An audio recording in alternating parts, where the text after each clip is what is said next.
Hi hello నమస్తే welcome to plus TV. నేను Alankrita. So రీసెంట్గా Mirai movie super duper hit అవుతుంది కదా, సో దాని గురించి మాట్లాడడానికి మనతో పాటు దాసరి విజ్ఞాన్ గారు ఉన్నారు. Hello sir. హాయ్. నమస్తే. Yes sir. సో జనరల్గా తేజ సజ్జా గారు ఏ మూవీ చేసినా ఈవెన్ హనుమాన్ కానీ రికార్డ్స్ బ్రేక్ అవ్వడం, at the same time Mirai కూడా సూపర్ డూపర్ హిట్ అవుతుంది. అంటే పెద్ద పెద్ద టాప్ హీరోలయే చాలా వరకు అట్టర్ ఫ్లాప్ అయినా ఉన్నాయి. కానీ బట్ తేజ సజ్జలో ఏదో మ్యాజిక్ ఉందంటారా, లేదంటే ఎలా అంటారు? అంటే టాలీవుడ్లో కూడా ఒక టాప్ హీరో లేదంటే టాప్ సబ్జెక్ట్స్ ముందుకెళ్తుంది, మంచిగా నడుస్తుంది అనుకోవచ్చా? రీజన్ చెప్తా. ఇది మన వాళ్ళు ఎలా ఆలోచిస్తారంటే, ఒక 50 కోట్ల బడ్జెట్ పెట్టామనుకో, కథ 50 కోట్ల బడ్జెట్ పెడితే అది వెనక్కి తీసుకెళ్ళే హీరో ఎవరు ఉన్నారా అని వెతుకుతారు. ఓ రేంజ్ హీరో ఉండాలి అని.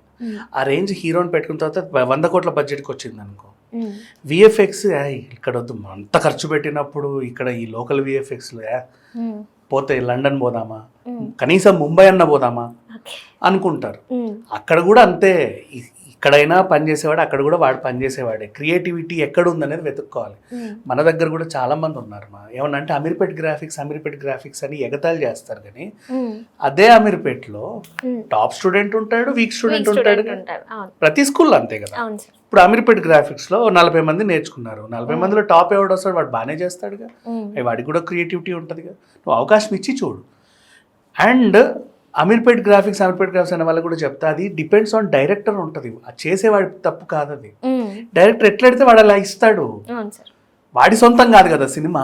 నువ్వు వెళ్ళి నీకేం కావాలి, నాకు ఇట్లా లేవాలి, ఇది ఇలా పడాలి, ఇట్లా ఉండాలి, నువ్వు అడుగు.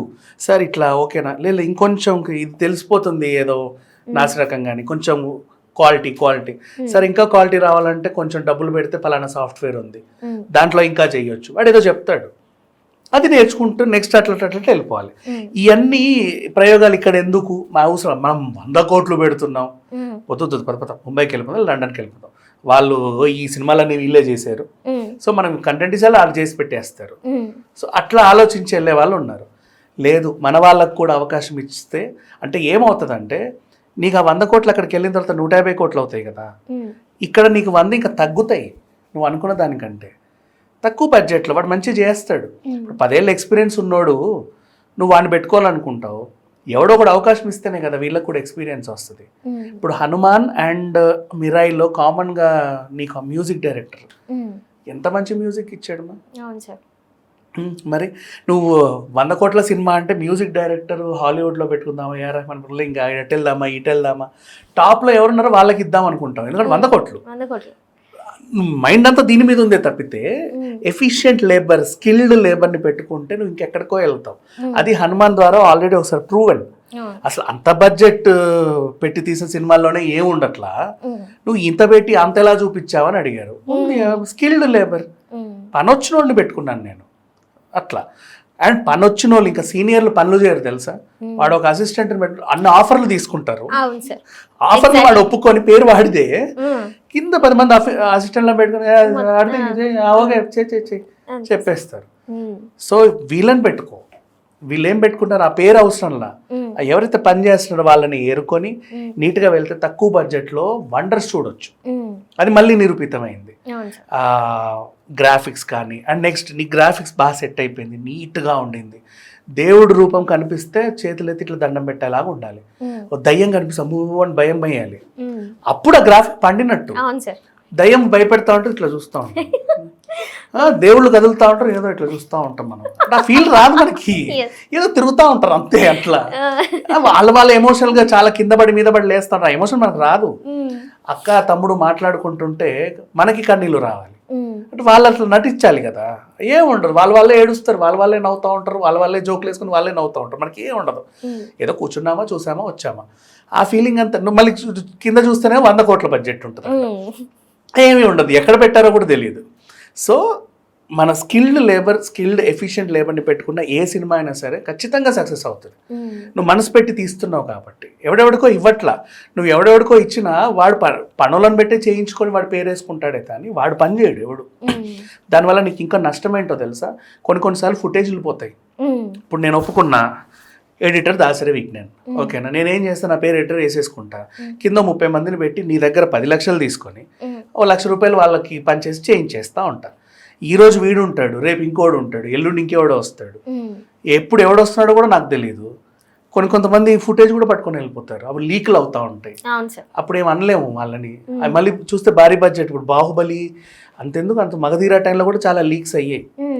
ఇట్లా అప్పుడు మనకి ఫుటేజ్ పోతే బాధేస్తుంది. ఇవన్నీ ఉండకుండా ఉండాలంటే దగ్గరుండి నీ పని నువ్వే చేయించుకో, వాళ్ళతో కంటిన్యూ అవుతూ ఉండు, ట్రావెల్ చేస్తూ ఉండు.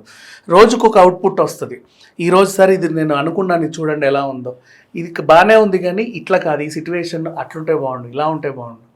అవన్నీ చాలా నీట్గా క్వాలిటీగా 1కి 10 సార్లు చూసుకుంటూ మళ్ళీ సంస్థకి ఇచ్చావు. ఇప్పుడు అదే దాసరి విజ్ఞానికి ఇచ్చావు అనుకో, నేను ఫుటేజ్ నీకు ఇచ్చేంత వరకు నీకు తెలియదు అది ఏముందనేది. నువ్వు పని చేయించుకుంటే నువ్వు రోజు 10 సార్లు చూసుకోవచ్చు. నేను ఇచ్చేస్తా నీకు, నువ్వు 100 కోట్లు ఇచ్చే, ఇదిగో నీ ఫుటేజ్, నువ్వు చూసుకుంటావు, బాగా రాలా, మళ్ళీ విఎఫ్ఎక్స్ చేయించుకోవాలి. సేమ్ హ్యాపెండ్ ఫర్ కన్నప్పకి ఆల్రెడీ ఒకరు పని చేశారు, ఫుటేజ్ వచ్చిన తర్వాత బాగాలేదు, మళ్ళీ తీసేసారు.